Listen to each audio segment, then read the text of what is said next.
Hello there and welcome to our second and final edition of News Tonight here on UBC TV. This Monday, the 30th day of September 2024. First though, here is our top stories.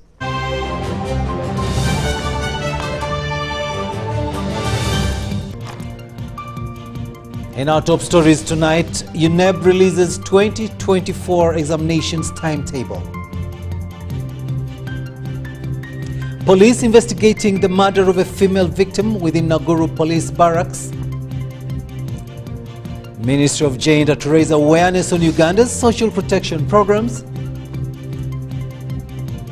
And in sports, Uganda to participate in the 5th edition of the Africa Region 4 Championship in Kigali, Rwanda.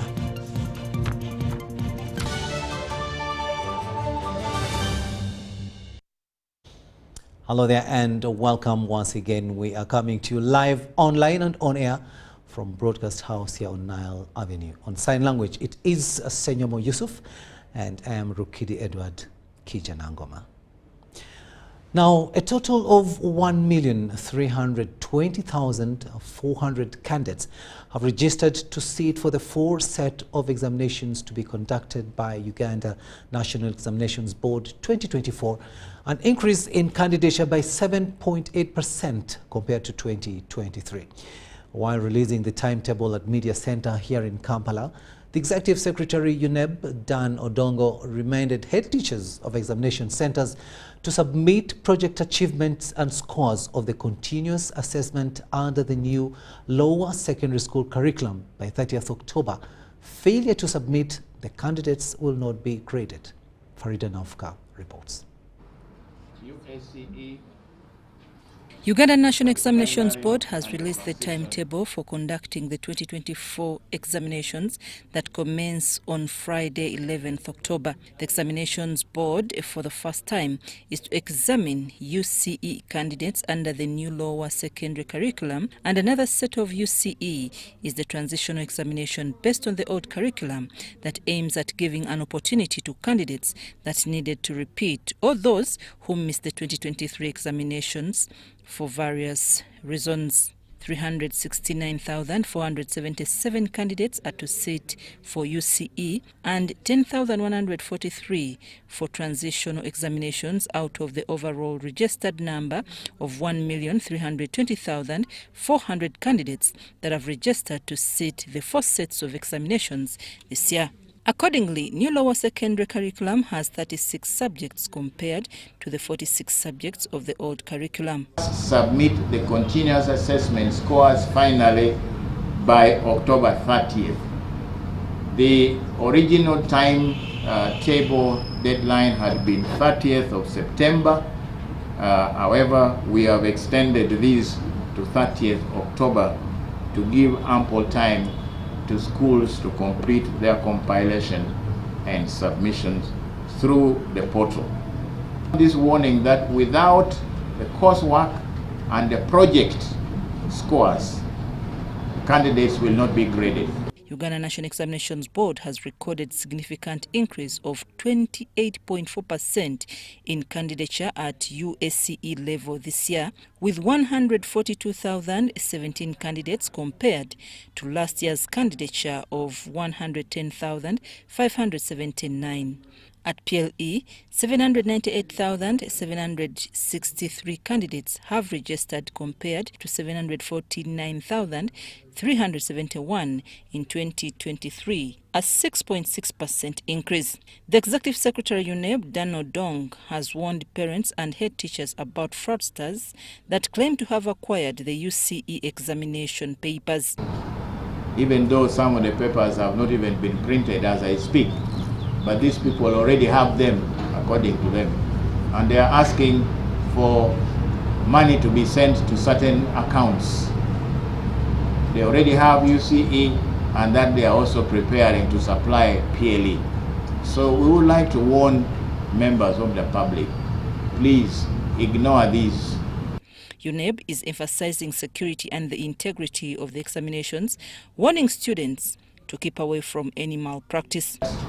The candidates and anybody else responsible or involved must know that if a candidate is involved in examination malpractice in one paper, it leads to the cancellation of the entire examination.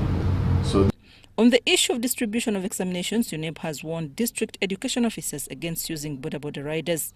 According to the timetable, UCE, new lower secondary curriculum exam and transitional examination will kick-start on 11th October and end on 15th November.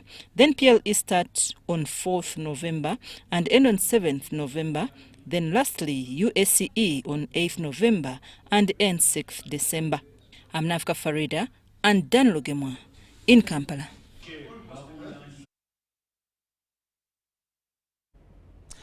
Police are investigating the murder of a female victim within premises of Naguru Police Barracks. Adi Alex, a police constable, shot dead his former lover on Sunday morning. Police say a stray bullet went through a nearby housing unit, killing another male victim. Police is holding Constable Adi Alex, its staff, for murdering an ex-lover. Police has established that the suspect, Constable Adi Alex, has had a similar case involving shooting, one which left an unidentified male victim dead and the other leaving his brother disabled. Police commits to establish circumstances in which the suspect was allowed to carry a gun, even with previous cases pending. He has previously handled, been investigated in some cases related to shooting. And now, like I said, the matter is under investigation by Ginger Road and also management here at Police Headquarters. Some of the things they are looking into is how does such a person with such a history of shooting, whether it is justified or unjustified, how did the matters end, did they go to court, did they sort the issues out of court, and all those facts will be coming out. Police have instituted investigations into what led to the killings at the barracks. He went after being deployed with a gun, got a gun, and went into the barracks, found the lady out of her uniport, shot her. Unfortunately, we thought it was one deceased person, the lady, but today in the morning, one of our officers, also a resident of Naguru Police Barracks, was found in a pool of blood adjacent to where Adi had killed the ex-wife. In another shooting incident, police apprehended a security guard in Ntinda, a Kampala suburb, for the alleged shooting of a shop attendant over a heated argument. This is also a continuous appeal to security guards to not always seek for violence to solve any issue they have with their colleagues at work. These two are all guarding this, were all working at the same premise, but they got a misunderstanding. Meanwhile, the police spokesperson, Rusoke Chituma, has cautioned parents over negligence of minors, which has led to an increase in the number of kidnappings. He says charges are to be levied on negligent parents. Something is not well with these parents. And for us, the biggest complaint is, it is after all this negligence that now police has to struggle to unpack and undo all this mess. So one of these days we shall start taking them on. In a joint operation with the UPDF, police confirmed the arrest of over 60 individuals in the areas of Wakiso, Chira, Chirekubweyogerere, and Wabigalo. These were found with narcotic substances and objects used in burglary. Komagum Rogers for UBC. Ministry of Gender, Labour and Social Development, together with the Parliamentary Forum on Social Protection, is to raise awareness and address the gap of low coverage of Uganda's social protection programs. Now, the month-long sensitization drive will take place in the month of October. Uganda's Parliamentary Forum on Social Protection has embarked on creating awareness about the social programs, focusing on the crucial role they play in building human capital across the country. Despite progress, current coverage remains low, with only 3.1% of the population benefiting from these programs. In Uganda, About 20.3% of the total population lives below the poverty line, which translates to approximately 8 million people. Registration, even for those whose biometrics could be got, they were missed out. And we have also negotiated with NIRA. They are specifically going back to the areas that have been identified where the elderly persons missed out on the registration. So they are going back to do a mop-up to ensure that everyone is captured. The government has planned a month-long campaign focused on mindset change to support the most vulnerable groups in the society. However, the forum notes the need for more financial support and investment to boost social protection implementation. Only 0.3%, excluding healthcare, of the GDP is allocated for financing social protection. This is one of the lowest in the region compared to our neighbors Kenya at 1.4%, Tanzania at 2.5%, and Rwanda at 1.3%. All excluding healthcare as per the World Social Protection Report. This year's Social Protection Month will be celebrated on the theme Social Protection as an Enabler for Human Capital Development across the human cycle, focusing on expanding coverage. Kayen Faith for UBC. Now, Uganda has registered a decrease in annual inflation for the 12 months to September 2024, with a 3.0% rate compared to 3.5% in the year ended August 2024.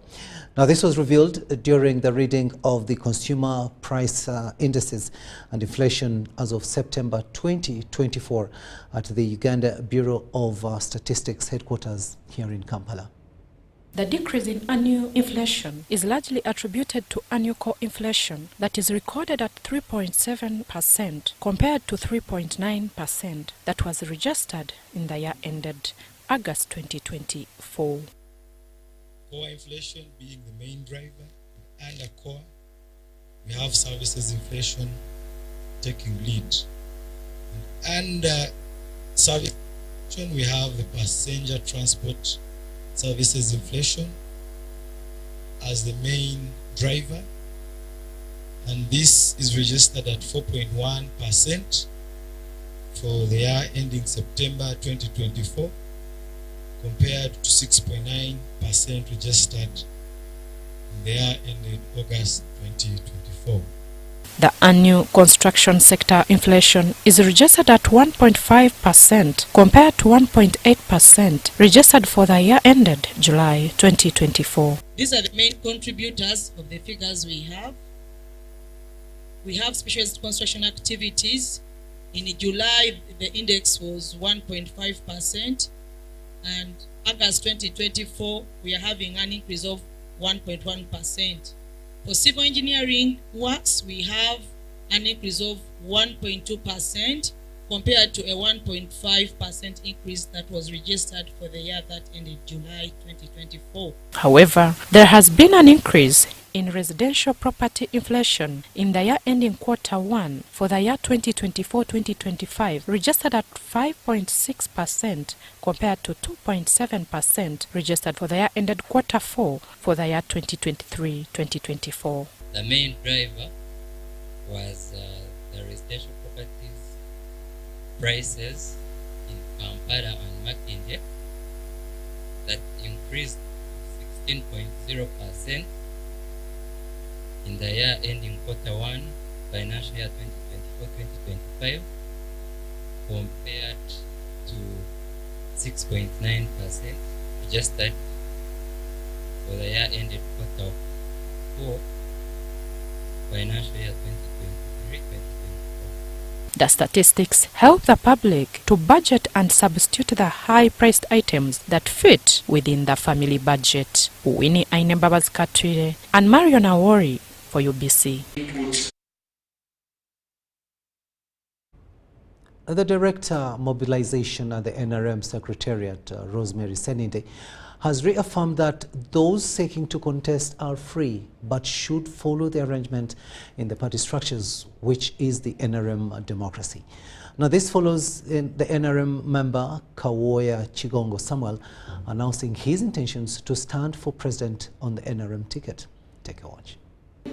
Leaders in the NRM party say the party exercises democracy and will not block whoever wants to contest in various political positions. The director mobilization at the NRM Secretariat, Rose Seninde, encourages those willing to contest in the forthcoming elections to follow in the party structures. For anybody who wants to contest for any position, they are free, because that is the democracy that President Museveni brought in this country. And we enjoy it, and everybody enjoys it. That is the reason everybody can come and contest. Even at the final elections, people have come out to contest against him. We have seen Bobi Wine coming to contest, and nobody has ever touched him. She was responding to the NRM member Qualifiers Kiijanangoma Samuel after announcing his intentions to contest for president on the NRM ticket during a press conference. I am ready, mentally, emotionally, and academically, that is qualifications, to contest for presidency of the Republic of Uganda as the next president of Uganda or the future president, should all voters in Uganda, within the country, and NRM 3 organs accept me or vote me or give me a flag as a flag bearer. His Excellency Museveni. And as a party, he's the person we have. We see him as the best candidate. And I want to assure the people of Uganda that President Museveni will still win this election, because we know he's an anointed person. He said he will follow rules and the regulations of the NRM party to contest for presidency. Number one, National Conference of the NRM is the governing body. The chairperson is Yoweri Kaguta Museveni. You cannot skip that. You cannot go ahead without his endorsement. I need his endorsement plus that at the National Conference. Number one. Number two, National Executive Council, NEC. NEC, the chairperson is Yoweri Kaguta Museveni, is our chairperson. So he must accept. I cannot become chairman of NRM unless that NEC accepts, National Conference accepts, and all are headed by him. It is noted that all political parties in Uganda are in preparations for the primaries and then after the general elections.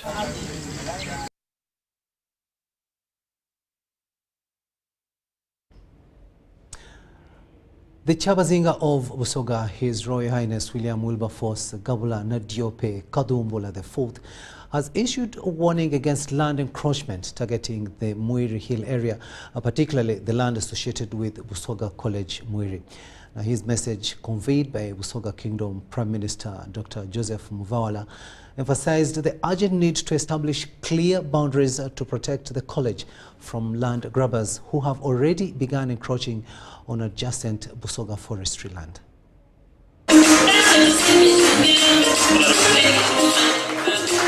The Chabazinga of Busoga is concerned about proper title deeds.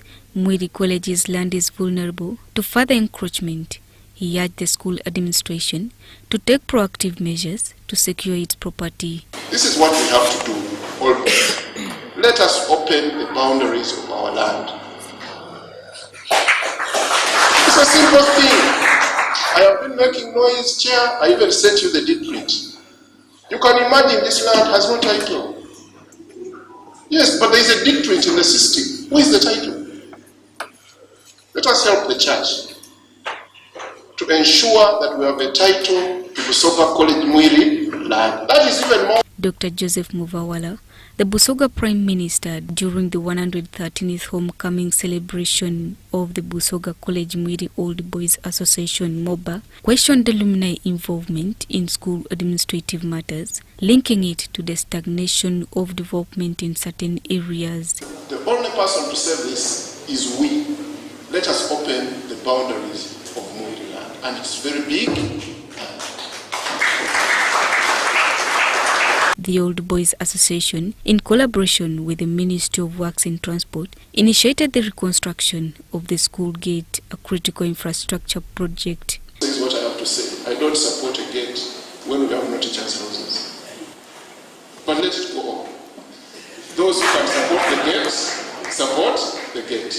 Some of us who can support teachers' houses, support teachers' houses. Don't fix us. Waiswa Bagea, the Permanent Secretary, Minister of Works, reaffirmed the ministry's commitment to supporting traditional schools like Busoga College Mwiri, emphasizing the importance of restoring the gate damaged during nearby road construction.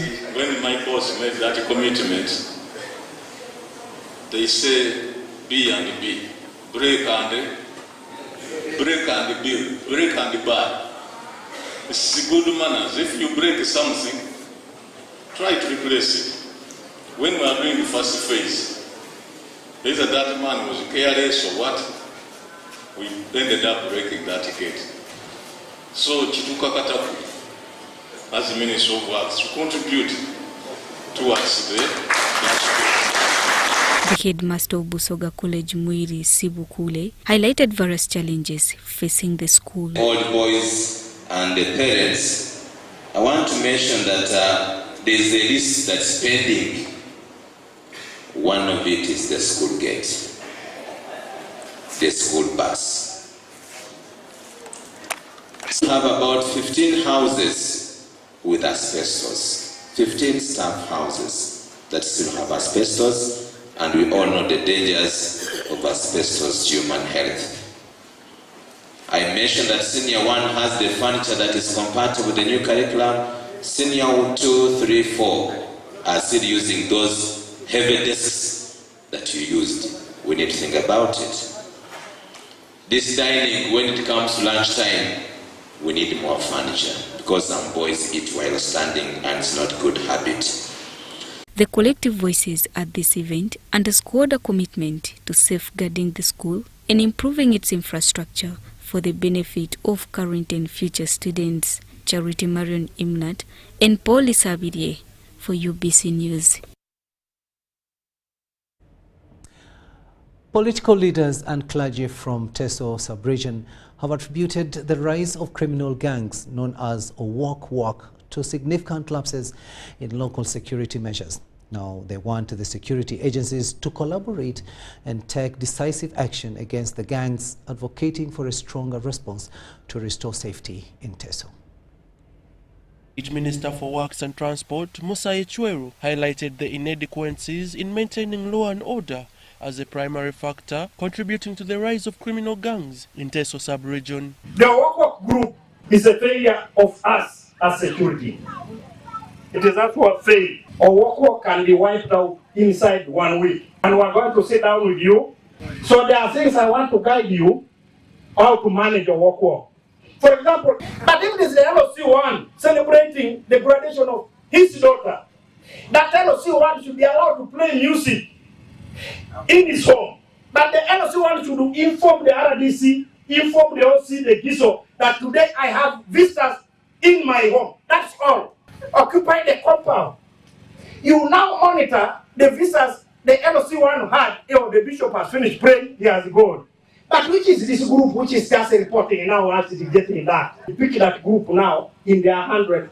Where are you from? Help them a bit. I talk to the magistrate. After helping them, you take them to Amuria. The magistrate pronounce them guilty and gives them 12 months. They are taken to Loro to do cotton. It doesn't need magic science. Helen Adoa, State Minister for Fisheries, pointed to the increasing number of divorce in the region, which has led to a rise in children being raised in unstable environments. She noted that many parents struggle to provide for larger families, which she believes contribute to youth involvement in crime activities. That's why you hear Owok parents are overwhelmed. And I want to ask you, RDC, I want you to make a difference of all RDCs. Any day you arrest Owok, it is the parents that are causing Owok. My problem is, Papa Bishop, we need to pray for these children. Kosa Odong, a bishop of Soroti Anglican Diocese, called on security agencies to take decisive action against the gangs, advocating for a stronger response to restore safety. For security, to take charge. Wherever there is a function, I want you to deploy early, even a day before, as long as you know there's going to be a function in that place. Then in the evening, when the guests are leaving, you begin to check the arrivals who arrive From 7, 8, 9, you'll be arresting those ones. When you arrest them, you take them and discipline little by little. I'll be praying for you, but don't do bad things to them, but discipline them. If you did that, we don't need 3 weeks and the work will be finished. It will be history. The leader's remarks come amid this growing public concern over the Owok gangs, which are linked to various crimes including theft, assault and intimidation in both urban and rural areas of the region. Komagum Rogers and Emily Disak, Olambo, for UBC. The government of Uganda, together with the World Bank, have set up sports infrastructure for communities in West Nile region. The over 6 billion shillings facilities include 3 football fields, volleyball and netball courts, basketball and jogging tracks. Terego District's Local Council 5 Chairman Wilfred Saka says the facilities will enable young people, to grow their talent. We have more in this story. These are part of the modern sports infrastructure in the West Nile region, built by the government of Uganda in support with funding from the World Bank. It will now impact the youth in improving their sporting talents across board, given the community blend with the refugee population. But in the community, I think we need to invest more there, because that's where also the talents are. A number of them dropped out of school and they are unable to continue. That means we can't tap their skills. World Bank doesn't want to call it a stadium.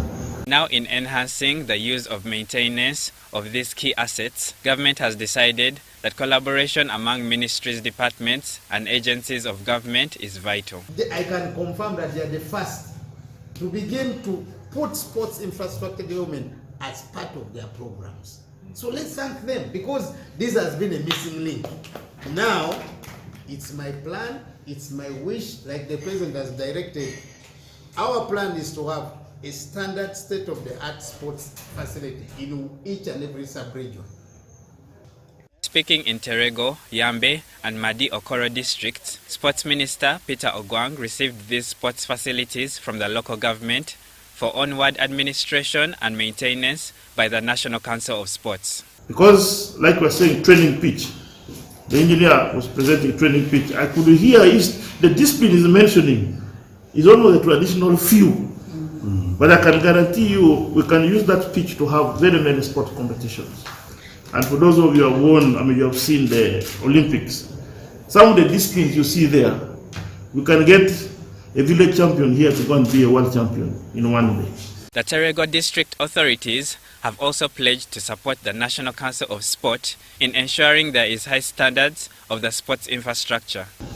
With your blessing, we are, when the work is completed, shall have a playfield project commission, and maybe at that time, if it is possible, you organize a match, so that as we commission, there is a match.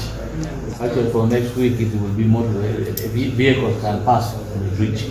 Other local governments, where the Ministry of Lands, Housing and Urban Development, through the USMID program, have built these facilities, including Kamwenje and Chiriandongo. Mashamira Victor, UBC News. UBC News Tonight will now take a short break and return with the latest in business.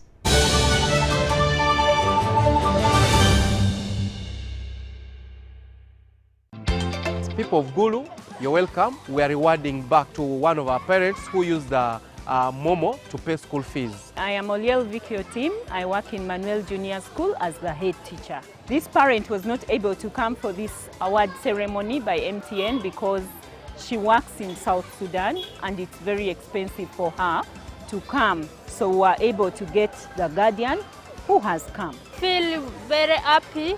Momo is good. It is not a fake program, but it is a good program. All the schools around, we're also coming there anytime. Let our parents continue using Momo. You can decide to pay in 4 installments. We have records where schools have statements.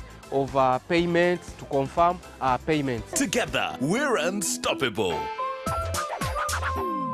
It's true what people say, that when I wash and you wash your hands with soap, we'll have less infections as Ugandans. After all, it's hands that handle money. It's hands that feed us. Hands that prepare soil for farming. Hands that we use to learn. And hands that we use for fun. When I wash and you wash, it means clean hands for all. So, wash your hands with soap and clean water regularly to keep away infections and disease-causing germs. This message is from the National Hand Washing Secretariat with support from UNICEF. In the heart of Uganda, a financial revolution is happening. We were once left out, saving the old-fashioned way, with an unexpected saving spot, keeping it too close for comfort. But now, we found a better way to save and manage money. Download the Wendy app from Google Play or App Store or dial *229#. With Wendy, your money is safe and you can earn interest daily. Visit your Google Play or App Store or dial *229# to register. Wendy Wanawoli. You used to tell me that I don't make you happy. All that time you would be complaining. I'll call you every day, yeah yo, baby don't know. You can now get all the Chibuzi out with MTN voice bundles. Call all networks. Kubei Dondoro. Buy a 25-minute voice bundle for only 1,000 or buy any daily voice bundle of your choice. Dial *100 *21# and select daily or use the My MTN app. When we talk together, we are unstoppable.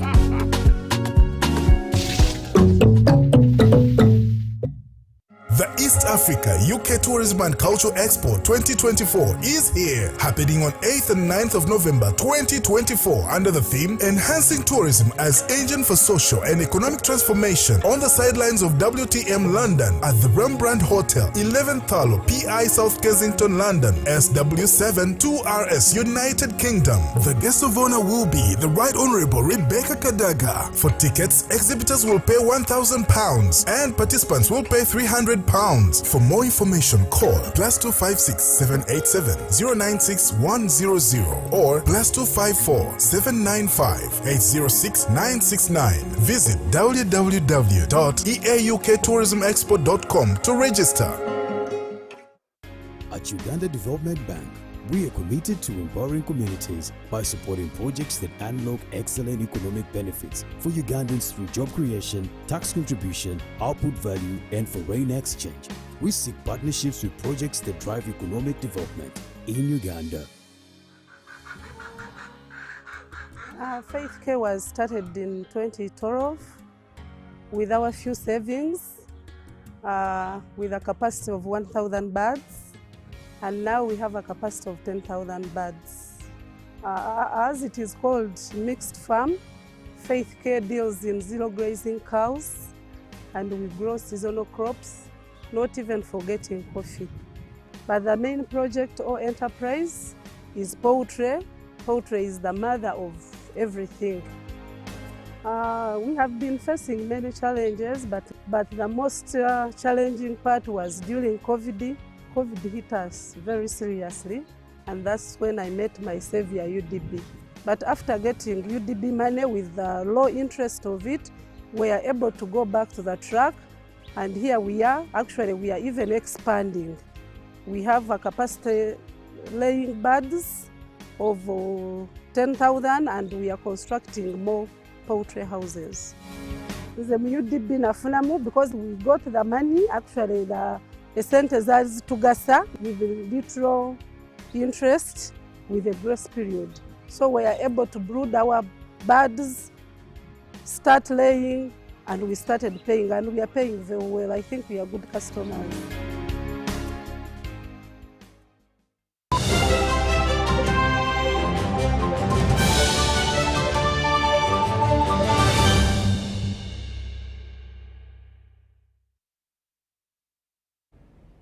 Welcome back, and this is News Tonight here on UBC TV. Let's have a look now at business news. Now, the manufacture and marketing of tiles is changing Uganda's economic landscape from being an import store to a local producer. Now, the tiles, most of which are manufactured at Kapeka Industrial Park, have seen Ugandans opt for the quality ceramic products as opposed to importing them.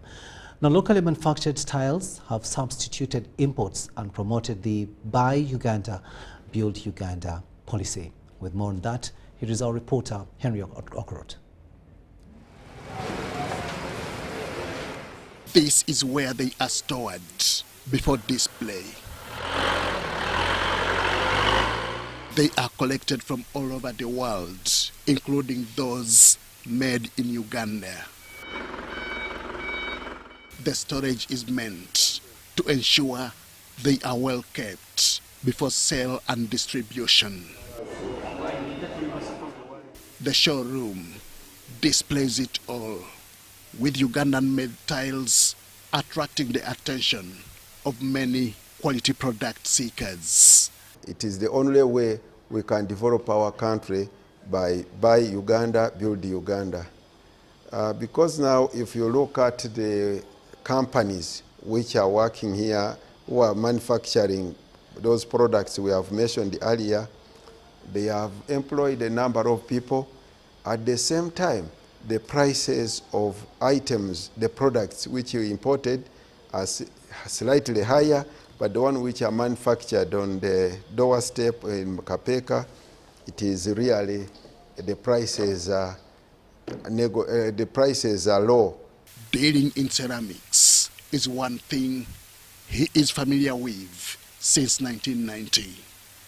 Bonanza, it is a period every October we put up appreciation to our customers, and we discount all the items, all the product in the Mirage.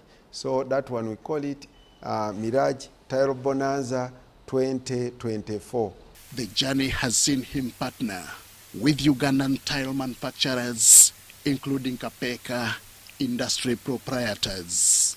Everybody, a person who is ready to build and those ones who are not ready, you can visit us and you see different things on the market, on the show. Being successful in such business takes commitment and hard work, something Abdul Nur Sentamu of Mirage Tiles implores youth to embrace. You have to be genuinely a straightforward man. What you say is what you do. So if you are a straightforward man, all people want to work with you. This comes just a few days since President Yoweri Museveni graced the Namunkekera trade show with emphasis on import substitution and export promotion. Henry Okrut, UBC. Thanks, Henry, for that story there. Now, the International Food Policy Research Institute is supporting two notable innovations that will improve efficiency and combat challenges in milk handling. Milk analyzers and the Easy Agric digital platforms have been introduced to empower farmers compete in a modernized global market. Sudat Kaye gives us more. The dairy sector has become a cornerstone of Uganda's agricultural economy, producing approximately 5.3 billion litres of milk annually. The regional manager at Dairy Development Authority, Dr. Ahimbisiwe Moses, highlights that milk analyzers play a key role in evaluating milk quality by measuring butterfat and protein levels. And of course, the biggest issue is that these equipment are very expensive. First of all, to obtain, to buy, and then maintain, vis-a-vis the reward being got in terms of milk price. So this is why we need to encourage the payment to be based on price and the quality, so that it can encourage people, those who have obtained them, who are using them, to obtain a better price or better pay than those who are not using them, so that it can motivate the others also to obtain them. Previously, poor milk quality was often mixed with high-quality milk, making it difficult for processors to reward producers. When we don't get quality milk, we can't deliver the quality products to the market. So that is the challenge. And as a processor, we have already initiated quality-based milk payment system from November 2023. And in May 2024, we have implemented all our own MCCs with the quality-based milk payment system, which is to axis like fat and SNF. According to the quality of milk, the price of milk per liter is changing. Traditionally, milk quality was gauged through basic methods such as alcohol testing or lactometers. The introduction of milk analyzers at milk collection centers will revolutionize how milk quality is assessed. And when these analyzers were introduced, they helped us a lot because, first of all, it reduced rejections of milk. And majorly it played on the mindset of our farmers, because they normally knew that there is no way you will detect and tell that this milk is good and compare it with bad milk. So after this, they all knew that if you play any game around the milk, it will be detected and rejected. So they all now started changing their mind and knowing that in our centers, they will detect your milk, and we had started getting very good quality milk. The Easy Agric digital platform will combat counterfeit inputs and empower farmers and processors track quality from the point of collection through the supply chain. So what gets to the farmer in this case is the genuine inputs. And if there is any problem that a farmer gets, they are able to get back, to provide feedback, what we would call the traceability aspect. Recognizing that many rural farmers lack access to smartphones, the platform has partnered with agro-input merchants who act as intermediaries. I can see that it is going to help us so that we can be able to assess quality inputs. The innovations, both the milk analyzers and the Easy Agric platform, point towards smart farming. Sudat Kaye, UBC News.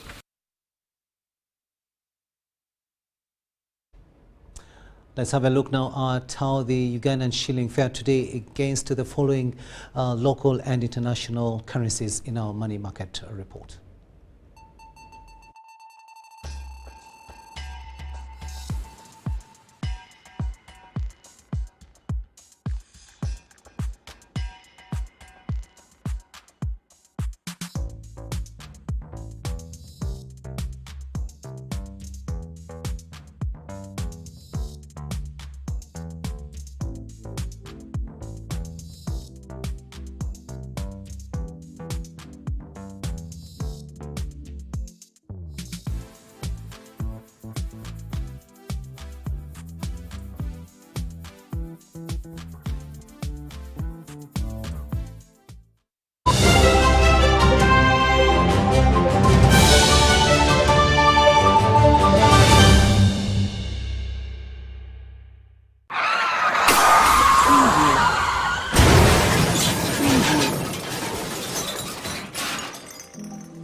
Shocking statistics on road crashes in Uganda show that there were over 23,608 road accidents in a single year, 2023.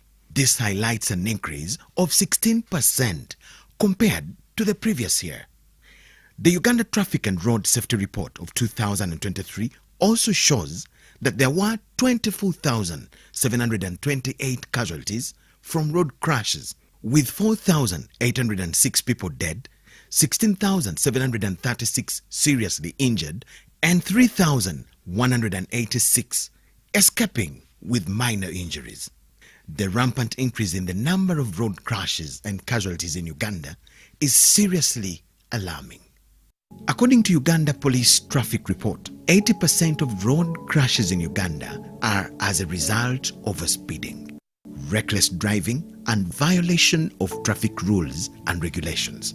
your life and that of other road users matters. Every life taken or injured in a road crash is an emotional loss to a family, resource loss to a business, development contribution loss to a community, and a socio-economic loss to the nation. Join hands together to reduce and, if possible, eliminate road crashes from our roads by avoiding reckless driving, obeying traffic signs and rules, and maintaining public safety intelligence to keep ourselves, passengers and other road users safe at every time. Remember, drive safe today to live again tomorrow. Tofira kukubo.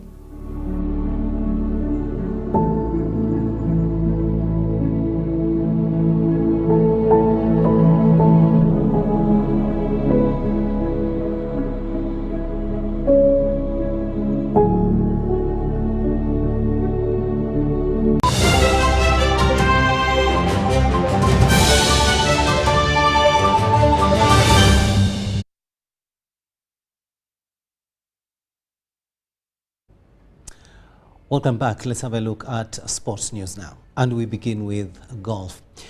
Uganda is set to participate in the 5th edition of the Africa Region 4 Championship to be hosted by Rwanda Golf Union this week. Now the competition will be held in Kigali, Rwanda. John Bansentamu reports.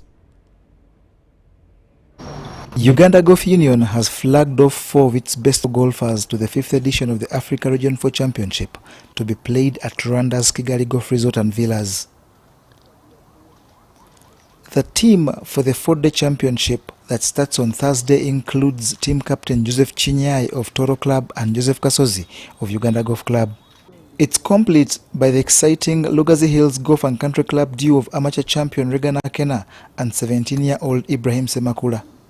That alone has given us the morale and the zeal to move ahead and try and bring that championship back home here. The team will be coached by one of Uganda's renowned female golfers, Flavia Namakula, who is optimistic ample preparations will realize results. I'm very sure and confident that the team is prepared, they are mentally prepared, and we are ready to bring the trophy back home. You have a hint about the Rwanda course.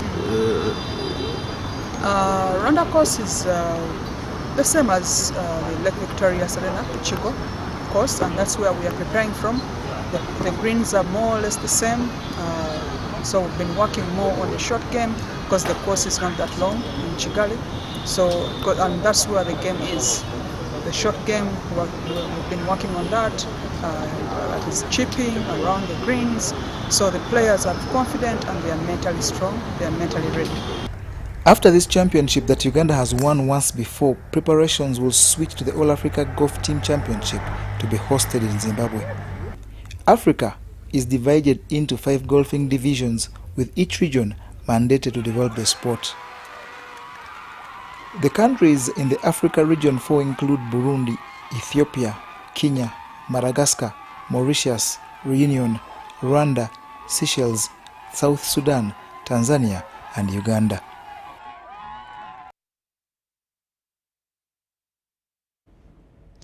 Cricket now, and Wanderers Cricket Club defeated Rounders Cricket Club by 3 runs in Uganda Cricket Association Men's UG T20 League Final to claim this year's title and end an 11-year trophy drought. The league final was played last evening at Lugogo Cricket Oval. Wanderers and Rounders played out a low-scoring thriller at the Lugogo Cricket Oval last evening in the 2024 UCA Men's UG T20. Wanderers won the toss and elected to bat first with players Didier Dikibimwana 27 runs, scoring the most with Abu Seguya 19 runs. Rounders slow bowlers David Mwesigwa 3 wickets, Narinda Seal 3 wickets, and Richard Sohera 2 wickets were the biggest stoppers for Wanderers, limiting them combined to 99 all out in the first innings. In the second innings, Wanderers failed to build meaningful partnerships and kept losing wickets in succession, which derailed their run chase. Wanderers won by 3 runs, with a final score of Wanderers 99 runs, all out Rounders 96 runs, all out. We always knew that by the time a team like ours with the quality that we have could only get 99, we always felt that who were in the game, because we felt their batting was not very, very long. So we felt that the character that we've had as a team for the last 2 years, the belief, and the fact that we've had different individuals stand up when the need has arisen, we always felt that we needed to get just one extra wicket to get ourselves closer to trying to make sure that we won the game. So for us, there was never a single time when we felt that we had entirely lost the game. As the club wanderers, we had to sit back 2 years ago to try and get back to the drawing board, to try and understand what we wanted the club to be like. Both obviously includes both the men and the women. So for us, we felt that we needed to come up with a good plan to try and ensure that the club is sustainable, we're able to build and develop youngsters, but also more important, to be able to be competitive in this particular cricket league. But so it's also important that you need to remember that we finished second in the 50-over format of the league. Last year as well, we finished second. So we have continued to be competitive for the last 2 years. So for us, getting this trophy, I feel, is testament to the fact that we're getting quite a number of things right. As my fellow pace bowler was injured, but I took responsibility and I had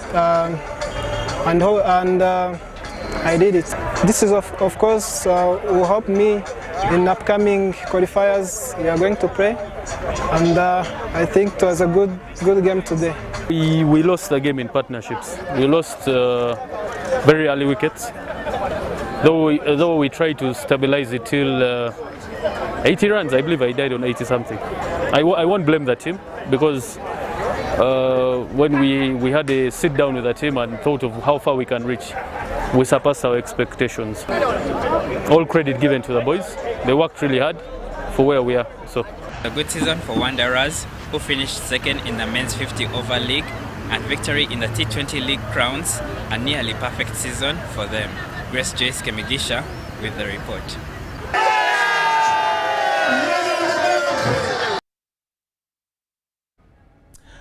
Woodball now, and the 5th corporate Woodball circuit has climaxed at Makerere University Business School in Nakawa. Take a watch.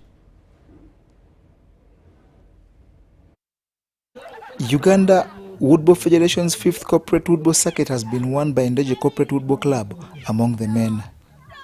To this feat, the team largely depended on Kiza Caleb, Michael Makoha, Hassan Mare, Timothy Mugarra, and Godias Tumusime. It's a great improvement to the team, because some of us our team had injured players, and now they have tried to come back, and at least the numbers can show, and we are very well prepared for the upcoming tournament. In the women's category, Ministry of Public Service with players like Patience Aine Mbabazi, Deborah Amoding, Deborah Nabire, Regis Namfuka and Patience Tusubira emerged triumphant. This means that we are back. We have had some challenges, but at least we trained harder and the results are visible. We won the cup today. These Woodball corporate category players will go again later this year for the final round, before which focus switches to the Uganda Open Woodball Championship in Soroti this weekend.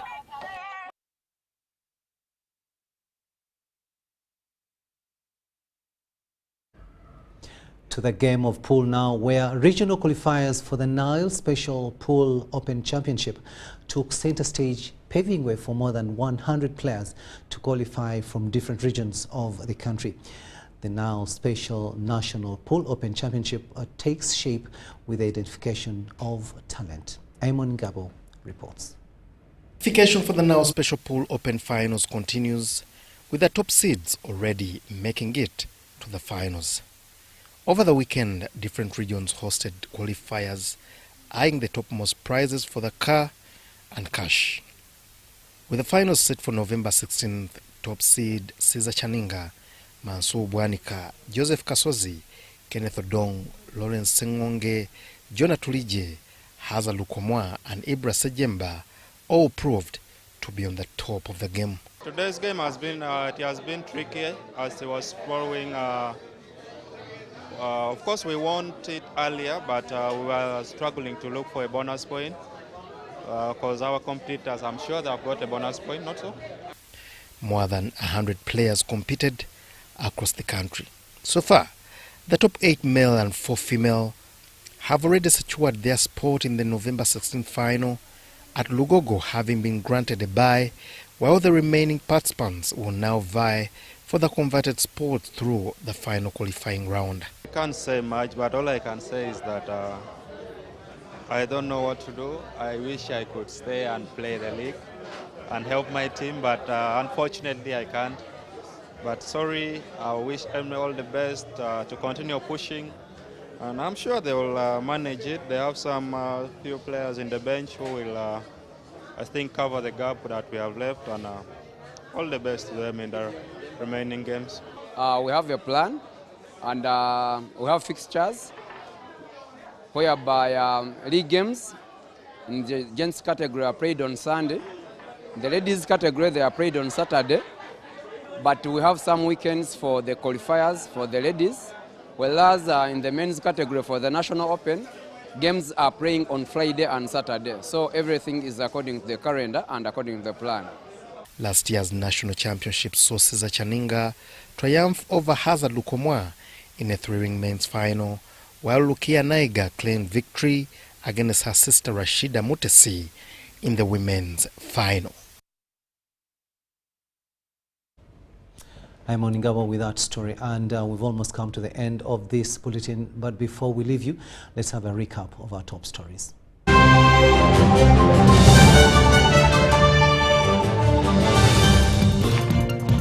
In our top stories tonight, UNEB releases 2024 examinations timetable.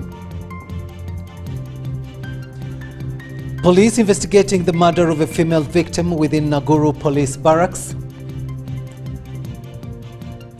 Ministry of Gender to raise awareness on Uganda's social protection programs. And in sports, Uganda to participate in the 5th edition of the Africa Round 4 Championship in Kigali, Rwanda.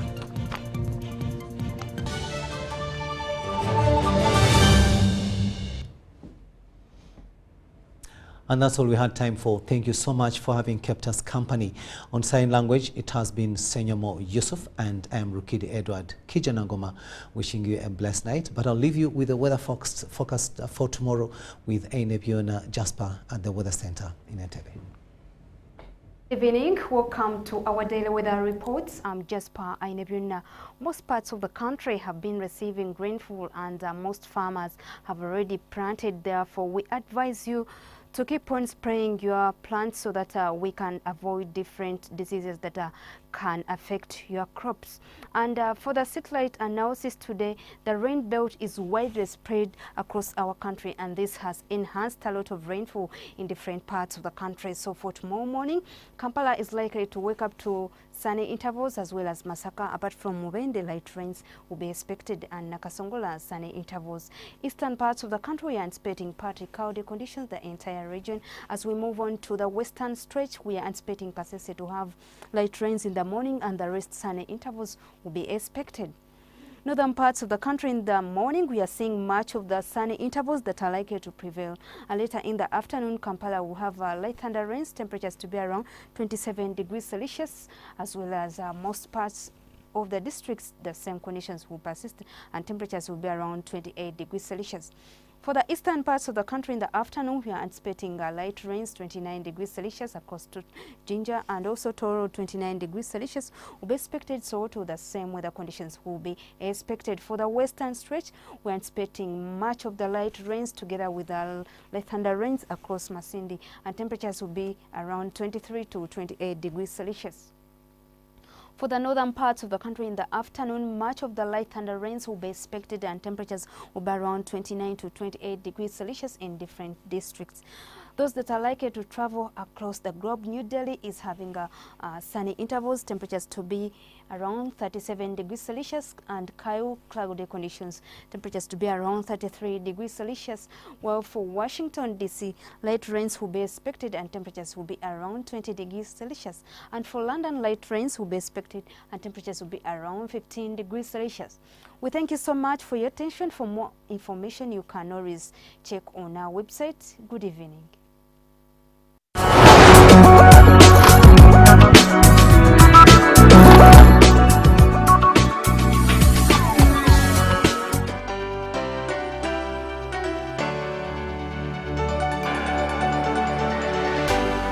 UBC, inspiring Uganda.